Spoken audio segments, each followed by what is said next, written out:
All right, so I'm Bentley Marlow, and I'm the treasurer of the PAC, Knoxville Against Raising Taxes. So in the last 4 years or so, we've seen the city do a dramatic property tax increase, followed by increasing the hotel motel tax. Most recently this summer, they have increased parking fines and parking fees and made that a disaster downtown. Why then do they need more money? So they're just looting all of our wallets, essentially. And what have they been doing with it? Because if you remember, since 2020, we've had a much larger and inflated city budget, thanks to federal funds to combat, the economic downturn from COVID.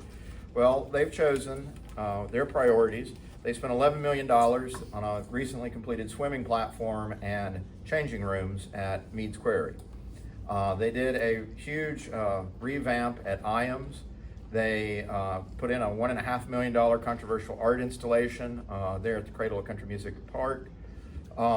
So I am of the opinion that we have a priorities problem and out of control spending. So I think we have enough resources available to us if we just change our priorities. The mayor is touting affordable housing. Well, I'm a builder, and I've been on the Developers Roundtable. I've taken part in numerous discussions with the consultants that they keep hiring out of California.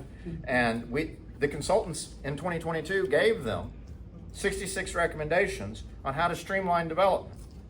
And the biggest ones, they totally ignored, took off the books, said those were too difficult, and they went for the easy, low-hanging fruit, but then they've seemed to botch that as well.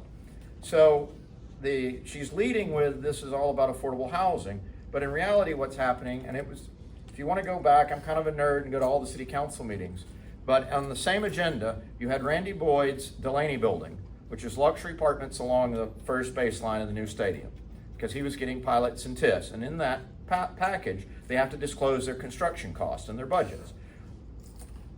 The very next item, or maybe it was the item just before it, was Liberty Place, which is an affordable housing development over here off of Liberty Street for disabled veterans. The numbers were almost identical for the cost per square foot and the cost per unit. The difference is, one's luxury high-end condos next to the first baseline of our new stadium, and the other one's supposed to be affordable housing. There's just too much pork packed into these things. And it's no wonder that Phil Lawson and LHP and all the other developers that do these big projects are pushing behind the sales tax thing, because they're the ones that's going to reap the benefits.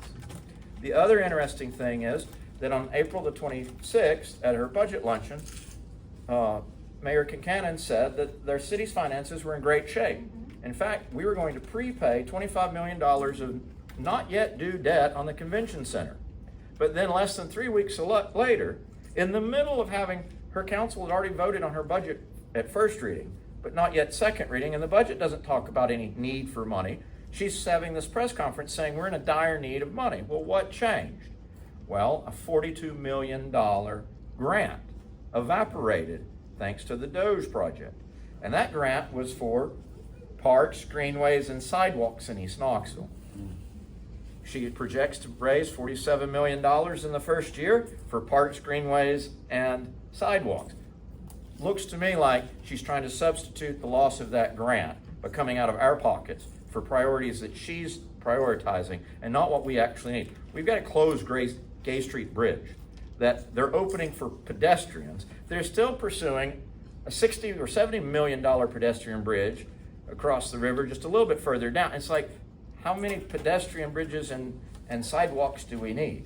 Well, I think we need to be focusing on fixing our potholes, opening up Gay Street Bridge, and getting rid of some of the bureaucracy that's been recommended by the experts we've already paid to streamline development. Because if we could build more housing costs would come down, it's a supply-demand balance, and we'd be expanding the tax rolls.